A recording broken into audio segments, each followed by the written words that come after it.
Haleluya.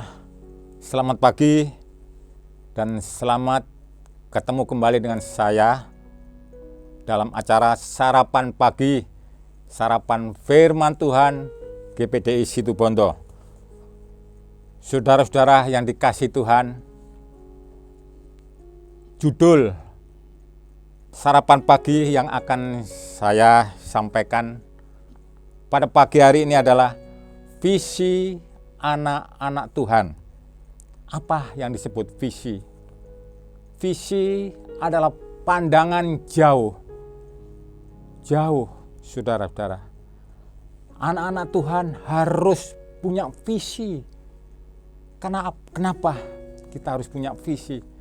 Karena kita masih berada di dalam dunia. Dunia ini dunia yang gelap, dikuasai oleh iblis. Kita tidak tahu yang dikatakan visi atau pandangan jauh. Inilah adalah memandang bukan dengan mata jasmani kita, tetapi memandang dengan mata hati atau mata rohani kita. Saya percaya kalau semua anak-anak Tuhan bisa menggunakan mata rohaninya, dapat menyelesaikan setiap persoalan, dapat menjalani kehidupan ini dengan penuh kemenangan. Saudara, ada kisah yang menarik di dalam Alkitab atau firman Tuhan yang kami ambil dari Injil Matius pasal 14 sampai pasal 14 ayat 28 sampai 30. Ini sudah tidak asing lagi bagi saudara kisah ini. Saya bacakan ayat 28. Lalu Petrus berseru dan menjawab dia, "Tuhan, apabila engkau itu, suruhlah aku datang kepadamu berjalan di atas air." Kata Yesus, "Datanglah." Maka Petrus turun dari perahu dan berjalan di atas air mendapatkan Yesus. Tetapi ketika dirasanya tiupan angin, takutlah ia dan mulai tenggelam, lalu berteriak, "Tuhan, tolonglah aku." Ini contoh saudara Petrus yang awalnya pandangannya langsung kepada Yesus, tetapi karena terpengaruh oleh lingkungannya, dalam hal ini angin, dalam hal ini ombak, Petrus terpengaruh, pandangannya beralih bukan kepada Yesus. Akhirnya Petrus tenggelam, baru minta tolong kepada Tuhan. Saudara, ini kisah yang sangat menarik, bisa menjadi perenungan di dalam kehidupan kita. Saudara, begitu juga di dalam perjalanan hidup setiap manusia, hati atau pandangan hati dan pikirannya terbagi menjadi tiga masa. Saya sebut, nanti ada deskripsi antara anak-anak Tuhan dengan orang-orang dunia. Ada tiga masa. Masa lalu, masa sekarang, dan masa datang. Sekarang untuk anak-anak Tuhan, kalau masa lalu, kalau jelas kita beriman, kita itu adalah manusia, ciptaan Tuhan dan tergantung kepada Dia. Juga kita adalah makhluk kasih, dan juga kita adalah orang-orang yang diselamatkan oleh Tuhan Yesus melalui pengorbanannya. Sekarang kita bedakan orang-orang dunia. Mereka tidak tahu masa lalunya. Hidup itu merupakan misteri yang tidak diketahui.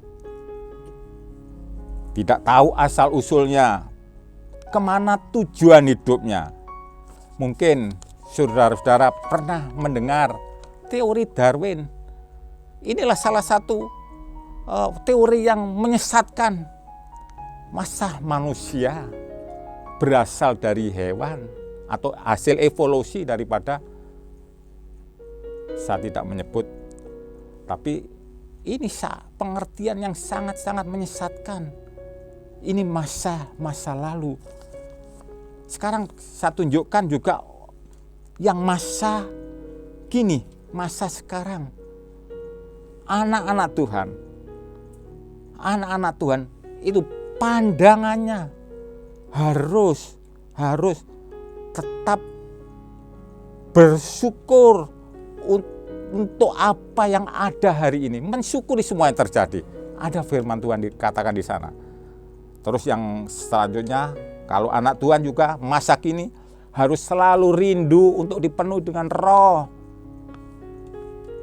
Dan anak Tuhan masa kini selalu beribadah setia dan melayani Tuhan.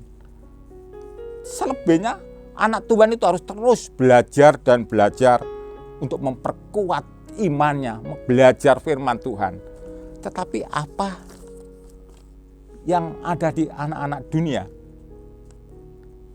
Sekarang ya sekarang, keadaannya nyata yang berarti sekarang, atau mereka berpikiran sempit.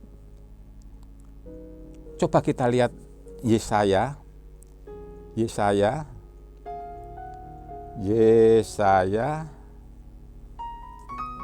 pasal 22 ayat 13.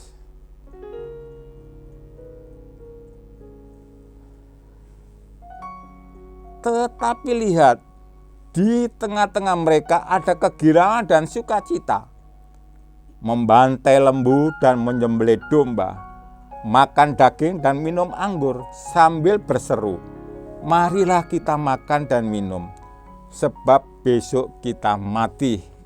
Ini yang terjadi, atau orang-orang dunianya berpikiran sempit. Bahkan saya pernah mendengar sangat yang tidak sesuai dengan iman kita. Mereka berkata, selagi muda, mari kita poya-poya. Masa tua kaya raya, kalau meninggal masuk surga. Enaknya, saudara, enaknya. Pemikiran yang sempit, saudara. Ini untuk masa kini. Sekarang kita berikan pandangan untuk anak-anak Tuhan, untuk masa depan, masa akan datang. Ya. Itu jelas, kita itu ada pengharapan. Kita selalu hidup menuju ke hidup yang kekal. Ya. Dan jelas kita juga menanti kedatangan Tuhan. Karena kedatangan Tuhan sudah tidak lama lagi, yang sebentar lagi juga kita tetap menanti dan terus menanti. Jelas anak Tuhan pasti dan pasti masuk di dalam kerajaan surga. Karena diselamatkan, itu masuk di dalam kerajaan surga. Dan yang terakhir, menerima mahkota kehidupan atau upah. Upah nanti akan diberikan sesuai dengan amal ibadah yang sudah diperbuatnya. Tetapi bagaimana untuk orang-orang dunia? Orang-orang dunia jelas hidupnya tanpa tujuan, dan tidak ada harapan, saudara-saudara. Yang akhir-akhirnya putus asa. Kalau sudah putus asa, kemana arahnya? Larinya jelas bunuh diri. Saudara, inilah perbedaan antara anak Tuhan dengan orang dunia. Pandangannya demikian. Saudara, hari-hari ini kita memang di zaman roh. Kita jangan mengandalkan mata hati kita atau mata jasmani kita, tapi andalkan mata rohani kita, mata hati dan pikiran kita. Harus terus berfokus kepada Tuhan, harus berfokus kepada Tuhan. Saudara, saya percaya walaupun hari Pentakosta sudah kita lalui, tetapi kita harus tetap rindu untuk dipenuhi dengan Roh Kudus. agar Roh Kudus itu tetap tinggal dalam hati kita, tinggal di dalam pikiran kita, menguasai hidup kita, sehingga perjalanan hidup kita, pandangan hidup kita selalu benar, selalu benar. Saudara, kalau Bapak Gembala Minggu pada hari Pentakosta mengatakan dalam Injil Yohanes pasal 16 ayat 13. Mari kita baca Injil Yohanes pasal 16 ayat 13. Yohanes 16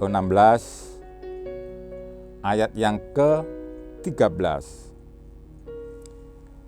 Tetapi apabila Ia datang, yaitu Roh kebenaran, Ia akan memimpin kamu ke dalam seluruh kebenaran, sebab Ia tidak akan berkata-kata dari dirinya sendiri, tetapi segala sesuatu yang didengarnya, itulah yang akan dikatakannya, dan Ia akan memberitakan kepadamu hal-hal yang akan datang luar biasa.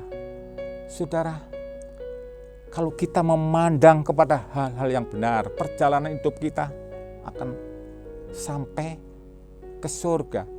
Memang kita masih di dalam dunia. Dunia itu menyesatkan. Yang saya katakan tadi, dunia itu sudah dikuasai oleh si iblis, tipu daya untuk menjatuhkan manusia. Tapi kalau kita sudah punya Roh Kudus, kita selalu berjalan di dalam kebenaran. Kelak kedatangan Tuhan itu ada orang benar dengan orang salah, orang jahat, itu akan semakin jauh.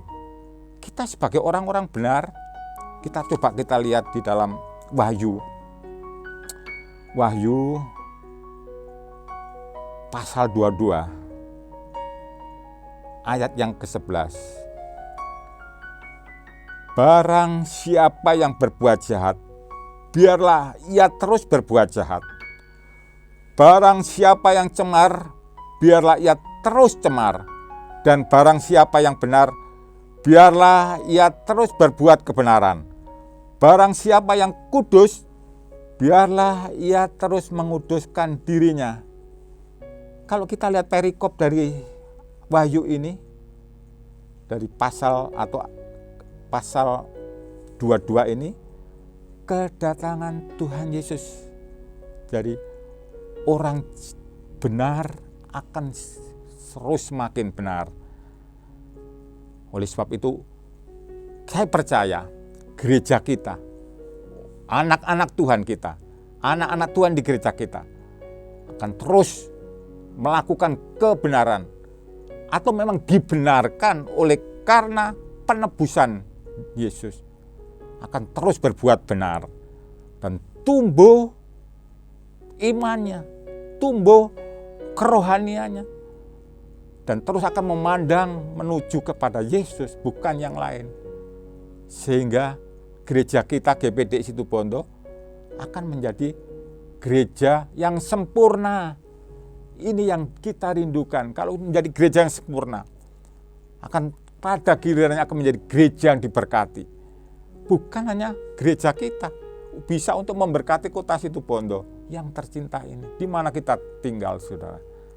Memang hari-hari ini Tuhan izinkan itu terjadi karena semua anak-anak Tuhan bergerak, terus berdoa, dan saya percaya Roh Kudus akan mengurapi seluruh anak-anak Tuhan yang rindu untuk dipenuhi. Terima kasih saudara. Inilah renungan yang bisa kami sampaikan pada kesempatan ini. Dan Tuhan Yesus yang akan memberkati saudara dan saya. Haleluya. Amin.